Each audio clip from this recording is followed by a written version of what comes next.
Video, I'm going to teach you the easiest way to use Notion's new chart feature with Mermaid. Hi everyone, let's walk through how to set this up and get clear, polished visuals right inside your pages. First, open any Notion page where you want the chart to live. It can be an existing page or a fresh one for this purpose. Keeping charts near your notes or project dashboards makes them easier to reference and update. Next, add a chart block. Press the slash key, type Mermaid, and press enter. You'll see a simple, empty block waiting for Mermaid text. Mermaid is a text-to-diagram language, which means you describe your chart with words and numbers, and Notion turns that text into a visual automatically. Let's make a bar chart. Inside the Mermaid block, use Mermaid's bar chart format. Declare that it's a bar chart, add a short title, define your x-axis categories, like months or stages, and then list the values in the same order.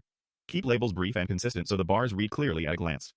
If your values vary a lot, consider rounding numbers to keep comparisons easy. Now, make a pie chart.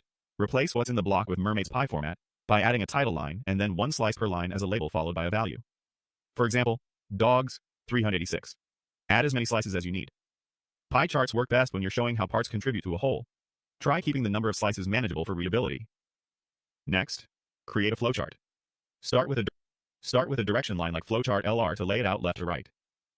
Then define your steps as nodes and connect them with arrows, for example. Start, plan, build, test, deploy. You can add short labels to arrows if you need to clarify decisions or handoffs. Flowcharts are great for mapping processes and making dependencies obvious. To edit the labels, just change the words and numbers to your own. Update category names, tweak values, or rename nodes directly in the block. Because everything is text-based, small adjustments are quick. No hunting through menus.